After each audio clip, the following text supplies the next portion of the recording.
Paris 19वीं सदी के 60 के दशक में एक शहर जो बदल रहा है। औद्योगिक क्रांति लोगों की जिंदगी बदल रही है। इस तरक्की के तूफान में ख्वाहिशों का एक नया मंदिर जन्म लेता है, दुकान। ये है द लेडीज पैराडाइज, एमिल जोला की मशहूर किताब। जोला इस कहानी में जुनून, प्यार और शॉपिंग के मोह का रंगीन नज़ारा पेश करते हैं। एक ऐसी दुनिया में कदम रखें जहां गैस लैंप चौड़े रास्तों को रोशन करते हैं। हमारे साथ आइए जोला के पेरिस के दिल की सैर पर। हमारे पार्टनर्स के एक्सक्लूसिव ऑफर्स आपको डिस्क्रिप्शन में मिलेंगे। डिस्काउंट्स का फायदा उठाने के लिए देखें।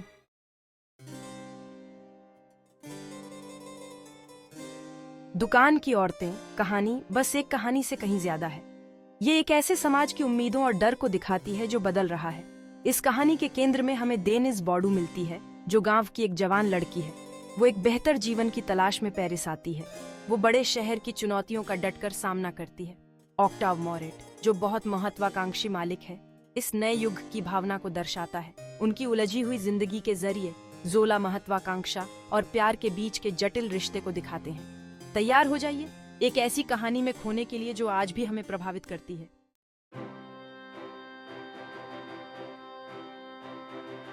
ट्रेन रुक गई एक आवाज के साथ गिर सेंट लजार स्टेशन पे, और उसका धुआं मिल गया पेरिस की हवा में। डेनिस उतरी ट्रेन से, अपना छोटा सा सूटकेस लिए हुए, जो उसके पैरों से टकरा रहा था। उसके आसपास शहर भरा हुआ था, गाड़ियों की आवाजें, दुकानदार अपना सामान बेचने की कोशिश कर रहे थे, और बहुत सारे लोग बातें कर रहे थे। डेनिस ने इस पल के बारे में बहुत सोचा था। वो अपने गांव की जिंदगी से बाहर आना चाहती थी। अब वो यहाँ थी, अपनी किस्मत खुद लिखने के लिए तैयार। उसे बोनहेयर देस डेम्स में नौकरी मिल गई थी। ये एक बड़ा स्टोर था जिसके बारे में उसने अपने गांव में सुना था। अपना सूटकेस पकड़े हुए डेनिस चल पड़ी पेरिस की सड़कों पर।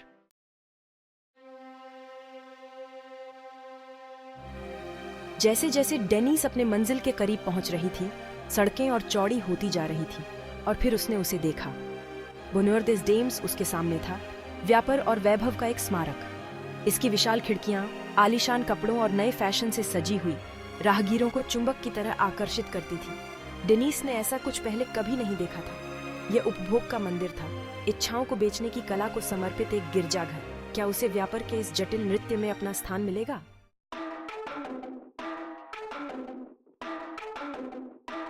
बोनहेयर देस डेम्स उन पुराने दुकानों से बिल्कुल अलग था जिन्हें डेनिस जानती थी। छोटी अंधेरी दुकानों का समय अब गया। अब उनकी जगह बड़े बड़े मैगजीन्स ले रहे थे, जिनमें बड़ी बड़ी खिड़कियों से नेचुरल लाइट आती थी और सामान खूबसूरत दिखता था। यह रिटेल का एक नया एरा था, डिपार्टमेंट स्टोर्स का एरा। हर डिपार्टमेंट अपने आप में एक अलग ही दुनिया थी, जहां सब कुछ था, लेटेस्ट पेरिस फैशन से लेकर एग्जॉटिक परफ्यूम्स और फर्नीचर तक। यह नया तरीके का स्टोर सिर्फ प्रोडक्ट्स ही नहीं बेच रहा था, यह एक एक्सपीरियंस बेच रहा था, एक सपना बेच रहा था, प्रॉस्पेरिटी और लक्जरी का। डेनिस ये सब देख रही थी और उसके मन में एक अजीब सी फीलिंग थी। वो इम्प्रेस्ड भी थी और थोड़ी घबराई हुई भी।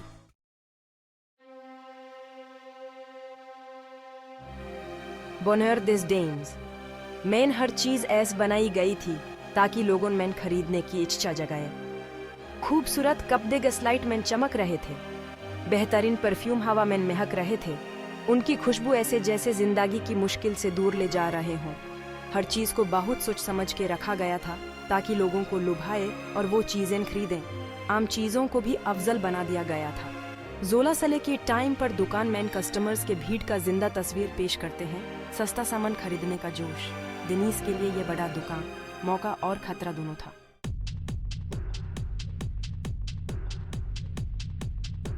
डेनिस के बोनहेयर देस डेम्स में पहले कुछ दिन बिल्कुल भाग दौड़ वाले थे। उसको लेडीज अंडरगारमेंट्स विभाग में लगाया गया था। चारों तरफ नरम रेशम, नाजुक लेस और दूसरी सेल्स गर्ल्स की बातचीत का दौर चलता रहता।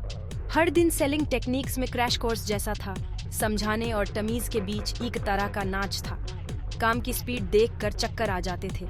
जैसे ही दरवाजे खुलते, कस्टमर्स का एक रेला उस विभाग में आ जाता था। इतनी मुश्किलों के बावजूद डेनिस ने हिम्मत नहीं हारी।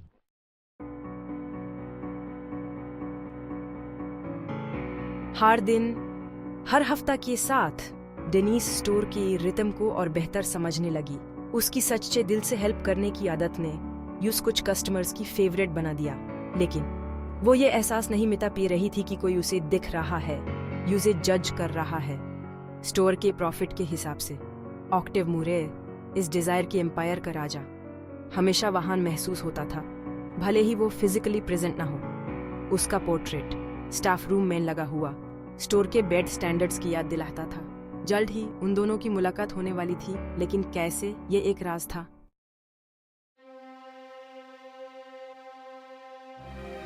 बोनर दिस डेम्स में जिंदगी एकदम भनवर की तरह थी।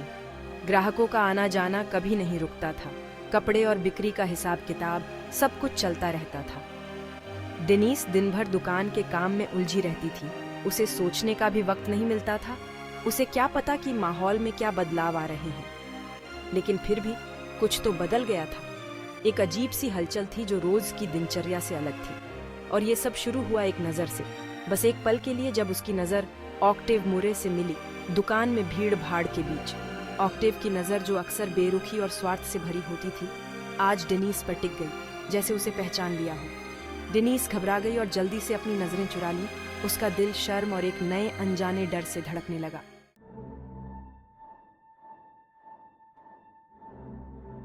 डेनीस शर्मा गई और झट से क्लारा का ये ऑफर ठुकरा दिया। अरे ये क्या, ये तो उसको नीचा दिखाने वाली बात हुई। ऑक्टेव मूरे जैसे बड़े आदमी को, इंडस्ट्री का दिग्गज जिसका टेस्ट इतना अच्छा है, उसको डेनीस जैसी मामूली सेल्स गर्ल में क्या इंटरेस्ट हो सकता है। लेकिन फिर भी डेनीस के मन में शक का बीज बो दिया गया था, और ये उसके ख्यालों में घर करने लगा। डेनीस चोरी छिपे मूरे को देखने लगी, और जब भी वो उसके डेनीस जोर से धड़कने लगता। ऐसा लगता था कि मूरे के बीच इस चुप्पी वाली को इग्नोर नहीं कर।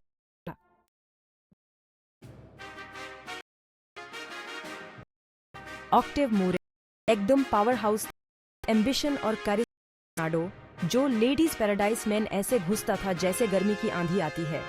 उसमें अपने कस्टमर्स की पसंद पहचानने का कमाल था। सिंपल चीजों को भी इरेजिस्टिबल बना देता था। डेनीस के लिए वो एक पजल था, एक ऐसा आदमी जिसके अंदर कई शख्सियत थी, जो यूज अट्रैक्ट भी करता था और दारता भी था। वो यूज दूर से ऑब्जर्व करती थी, उस आदमी को समझने की कोशिश करती थी जो केयरफुली क्राफ्टेड फसाड के पीछे छुपा था। अपने का मैन वो मास्टर था। उसका हर शब्द, हर इशारा पावर और अथॉरिटी से भरा होता था, जिसको कोई चैलेंज नहीं कर सकता था। लेकिन ईएसएस सोफिस्टिकेशन के पीछे डेनीस को कुछ और भी महसूस होता था, एक वुल्नरेबिलिटी जो उसके कॉन्फिडेंस से बिल्कुल ऑपोजिट थी।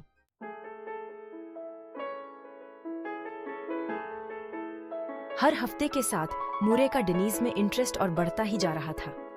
अक्सर वो उसे ढूंढता, उससे उसकी जिंदगी, उसके सपने और शहर के बारे में उसके विचार जानने के लिए। हालांकि शुरू में थोड़ी झिझकती हुई, डेनीस को भी मूरे की इंटेलिजेंस, उसके शांत जुनून और जिस तरह वो बड़ी सावधानी से बनाई गई, उसकी दीवारों को तोड़ रहा था, आकर्षित कर रही थी। अपनी जिंदगी में पहली बार मूरे एक ऐसी औरत की तरफ आकर्षित हुआ था जो उसके धन या ताकत से प्रभावित नहीं थी। डेनीस की ईमानदारी, उसकी अडिग सच्चाई, उसके आसपास की चालबाज और महत्वाकांक्षी औरतों से एक ताजा बदलाव थी। लेकिन मूरे खुद पर काबू रखने में माहिर था, अपनी भावनाओं को कड़ाई से नियंत्रण में रखने का आदी।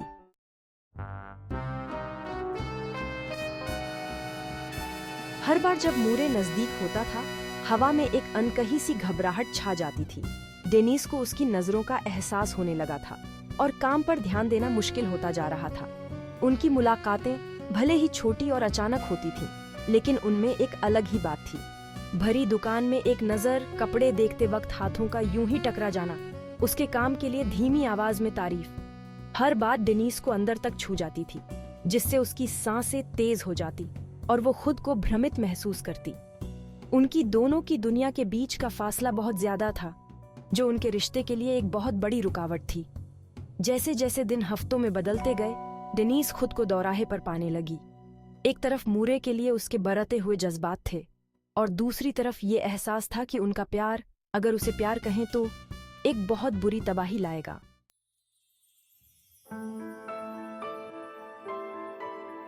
दूसरा किताब, राज का बोझ। गपशप दुकान में जंगल की आग की तरह फैल रही थी। शुरुआत हुई चोरी छिपे नजरें मिलाने से, जो सेल्स गर्ल्स एक दूसरे से बदलती थी, लेकिन जल्द ही सबकी जुबान खुल गई। क्लारा डेनीस के लिए मूरे की कमजोरी की कहानी सुना रही थी, मसालेदार बातें जोड़कर। डेनीज बेहद परेशान इन बातों को अनसुना करने की कोशिश कर रही थी।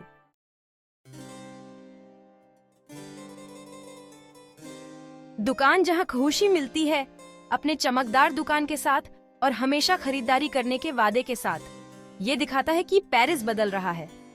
जोला हमें दिखाते हैं कि ये मॉडर्नाइजेशन बिना रुके हो रहा है।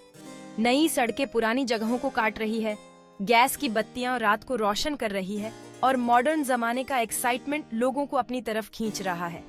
लेकिन इस प्रोग्रेस की एक कीमत है।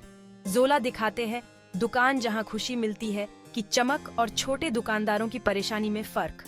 जीने के पुराने तरीके खत्म हो रहे हैं, वो बड़े स्टोर के अट्रैक्शन का मुकाबला नहीं कर पा रहे हैं। डेनीज इन दोनों दुनियाओं के बीच फंसी हुई है और ये टेंशन दिखाती है। वो दुकान जहां खुशी मिलती है कि अपॉर्चुनिटीज देखती है, लेकिन वो ये भी समझती है कि इस रास्ते पर क्या कुर्बानी देनी पड़ती है। उसका अपना मॉरल कंपास जो ऑनेस्टी और एम्पैथी पर बेस्ड है, इस नए शॉपिंग के जमाने के एथिकल प्रॉब्लम्स से टकराता है। डेनीज की नजरों से जोला हमसे पूछते हैं, प्रोग्रेस के लिए हम क्या कुर्बान करने को तैयार हैं? क्या हम नया अपना सकते हैं पुराने को बर्बाद किए बिना? ये सवाल आज भी उतने ही इम्पोर्टेंट हैं जितने जोला के समय में थे और किताब खत्म होने के बाद भी हमारे साथ रहते हैं।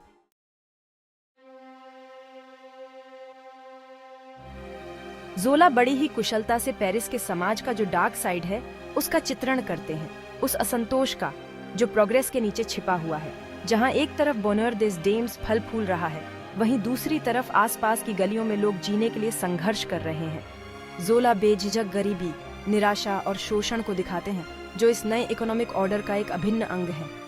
वह इस स्टोर को इन व्यापक सामाजिक ताकतों के माइक्रोकॉज्म के रूप में प्रस्तुत करते हैं। इसकी चमकदार दीवारों के भीतर महत्वाकांक्षा और इच्छा का ही राज है।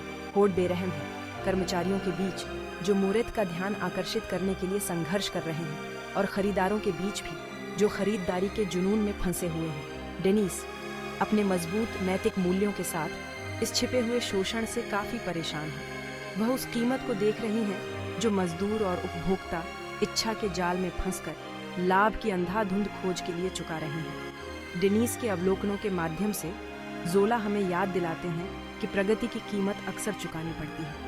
वह हमें आधुनिकता के चमकदार दिखावे के पीछे देखने और असमानता और शोषण की अप्रिय वास्तविकताओं का सामना करने के लिए चुनौती देते हैं, जिन्हें यह अक्सर छुपाता है।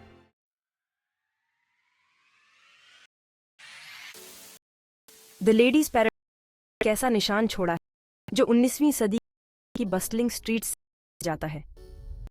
बोदू एक सीधी गांव की लड़की से पैरिस को समझने वाली, हमें एम्बिशन, प्यार और टूरिज्म के लालच की के बारे में एक तरीके से याद दिलाती। वह हमें अपनी डिजायर, कॉन्फ्लिक्ट्स और लिमिटलेस कंजम्पशन के रिजल्ट्स के बारे में सोचने पर मजबूर करती है।